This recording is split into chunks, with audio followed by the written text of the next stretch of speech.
네, 안녕하세요. 여러분들의 제장식에 힘쓰는 돈만화TV의 한동훈 대표입니다.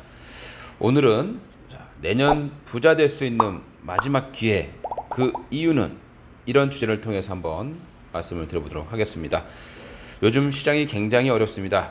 한국 증시가 전 세계에서 꼴등의 수익률을 기록하고 있습니다.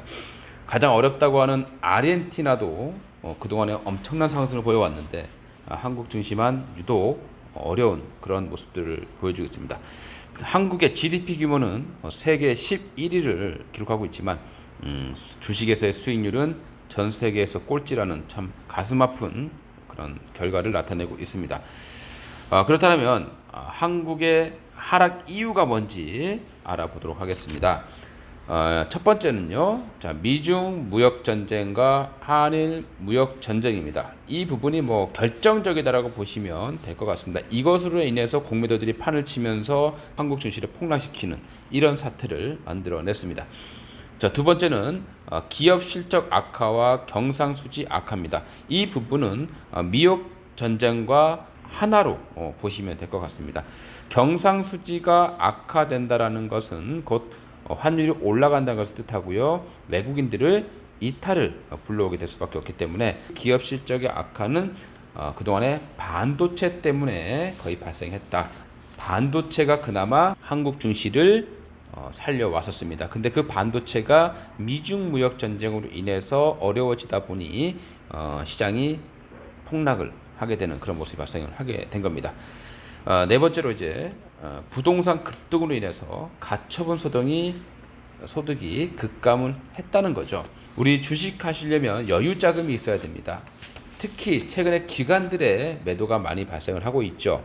기관들이 좋아서 매도하겠습니까?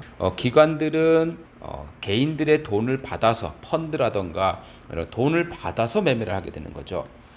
그런데 부동산 가격이 급등을 하게 되면서 국민들이 쓸 수 있는 돈이 줄어들게 됩니다. 가처분 소득이 준다라는 것은 곧 우리 펀드라든가 이런 자금의 돈을 빼올 수밖에 없는 상황이 되는 거고요.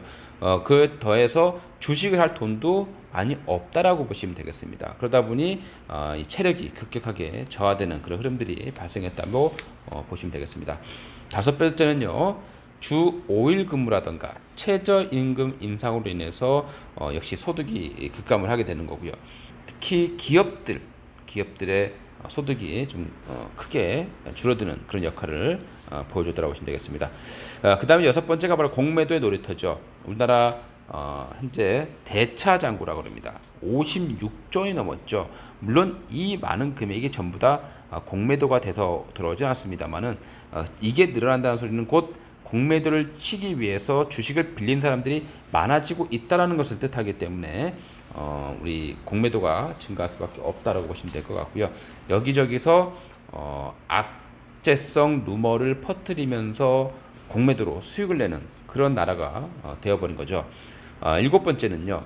또 하나 기업들의 유상증자라든가 사채 발행 이것들이 급증하고 있다는 부분들이죠. 이게 급증하게 되면 기업에 대한 주주 가치 해석이 됩니다. 그렇기 때문에 신뢰도가 이를 수밖에 없는 부분이고요. 그 다음 여덟 번째를 보시게 된다면 이제 반기업 정책과 기업 신뢰도의 타격입니다. 이번에 이재용 회장이 또 재판을 다시 받게 돼서 언제 또 수감이 될지 모르는 그런 상황에 처해졌고요. 앞으로 가야 될 길이 먼 삼성에게는 정말 청천벽력 같은 그런 악재가 발생했다라고 보시면 되겠죠. 거기에 코오롱 티슈진이라던가 그 다음에 이제 신라젠, HLB 이런 굵직한 시가총액 탑10 종목들이 전부 다 무너지면서 기업 신뢰도에 큰 타격이 발생을 하게 된 겁니다. 자, 그 다음에 아홉 번째는요. 상당히 중요한 내용인 것 같습니다. 특례 상장과 같은 정말 주식시장에 돈은 없는데 자꾸 새로운 종목들이 늘어나다 보니까 돈의 응집효과가 떨어지게 되는 것이고요. 주식을 하게 되면 점점 하기 힘들어진다는 생각이 들 수밖에 없는 상황이 되는 겁니다. 그리고 그 외에 ETF라든가 ETN 대체거래소가 급증하면서 자금이 분산되는 효과가 발생하게 되는 거죠. 이것이 바로 주식시장이 어려워지는 결정적인 이유다라고 보시면 될 것 같습니다. 10번째로 바로 환율이 상승하는 부분이죠.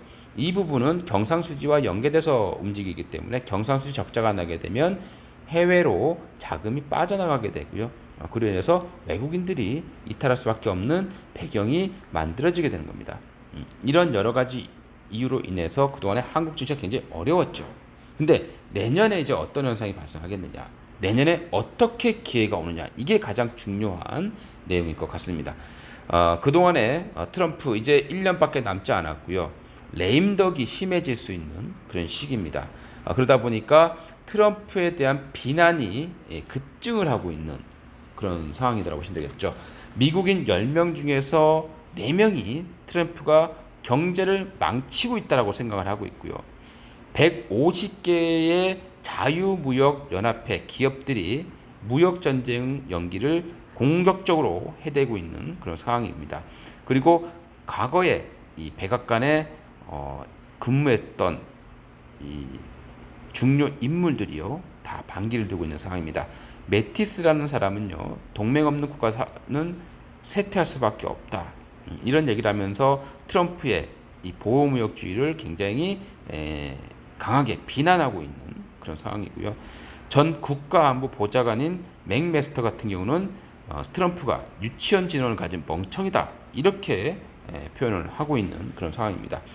그리고 파월 같은 경우도 이번에 경기 침체는 연준 때문이 아니라 금리나 이런 정책적인 문제 때문이 아니라 모든 게 트럼프의 탓이다, 자신이 만들어낸 거다, 무역전쟁 때문에 발생한 경기 침체이기 때문에 우리는 금리를 더 이상 강하게 낮출 수가 없다, 이렇게 반박을 하고 있고요.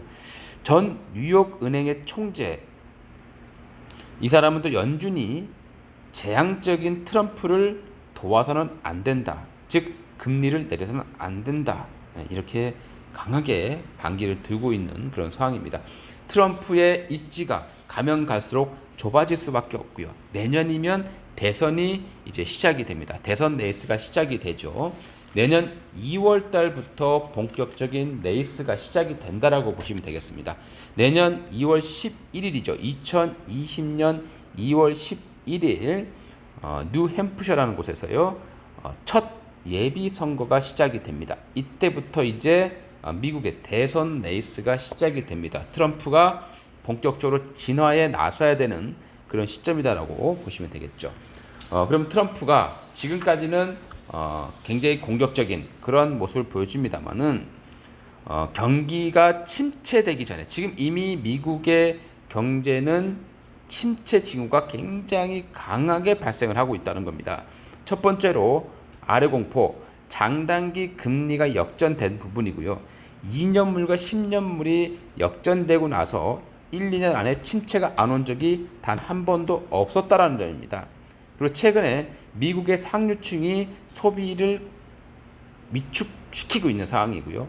고가주택 판매가 급감을 했고 캠핑카 판매량이 급감을 하고 또 반대로 저축이 급증을 하고 있는 그런 상황입니다. 이렇게 되면 트럼프의 입장에서는 내년에 경기 침체가 오기 전에 반드시 무역전쟁을 협상을 마무리해야 됩니다. 그렇지 않으면 트럼프는 당선될 가능성이 거의 없어진다라고 봐야 되겠죠. 그리고 트럼프는 지금 쓰는 것보다는 내년에 그 카드를 쓰면서 자기의 텃밭을 더 가꿔 나갈 가능성이 높다라고 보시면 되겠죠. 그러면 올해 말, 빠르면 올해 말, 늦어도 내년 상반기 안에는 트럼프가 어떻게든 중국과 유화적인 모습뿐만이 아니라 타결이 임박할 것 같은 그런 모습을 보여줘야 되는 거죠. 중국은 이미 전쟁 격화를 자제를 하자라고 얘기를 하고 있는 상황이기 때문에 미국에서 조금만 협상의 어떤 가능성을 열어준다라면 중국은 받아들일 수 있다. 그러면 급물살을 타게 된다는 거죠. 그리고 연말에 최근에 한국 증시를 불안하게 만들었던 한일 무역전쟁, 근데 연말에 한중일 정상회담이 열릴 것으로 이제 예정이 되어 있는 그런 상황입니다. 그리고 북한에 대한 문제들도 급물살을 탈 가능성이 상당히 높아지겠죠. 한국으로서는 그동안에 억눌렀던 것들이 동시다발적인 호재가 발생하면서 대폭등이 발생할 가능성이 높습니다. 우리가 이걸 가지고 저는 용수철 효과다 얘기를 많이 합니다. 용수철은 누르는 힘이 강하면 강할수록 그 힘이 없어졌을 때 튀어오르는 힘이 더 강해지는 거죠. 이 현상이 바로 내년에 주시장에서 발생할 수 있다는 겁니다. 그러면 첫 번째 상승은 저가 매수가 유입되면서 급등하게 될 것이고요. 그리고 지금 우리나라에서 판을 치고 있었던 공매도 세력들이 이제 발등에 불이 떨어지게 됩니다. 엄청난 공매도 물량들이 이제 상한을 해야 되고, 상한을 하게 되면서 주가가 올라가게 되고 또 상한을 해야 되고, 그래서 쇼커버링이 대규모로 유입이 되면서 주가가 폭등하는 2차 급등이 나타날 수 있는 거죠. 이렇게 되면 한국 경제의 펀더멘탈을 넘어서는 그런 대상승이 발생할 수 있을 것이다. 이때가 바로 주식으로 큰 돈을 벌 수 있는 마지막 기회가 됐다. 이렇게 좀 판단을 하고 있습니다. 자, 근데 이 이유가 문제가 되겠죠. 이제 11월 달에 미국에서 대선이 이제 실시가 됩니다. 근데 대선의 결과에 관계없이 미국 증시는 하락 위험이 굉장히 높아집니다. 이미 장단기 금리 채권이 역전이 됐고, 그걸 일시적으로 무역 전쟁 완화하는 걸 통해서 주가가 급등을 하게 되겠죠. 그리고 트럼프가 당선되게 되면 추가적인 부양책에 대한 기대감이 이제 소멸되게 되는 것이고요.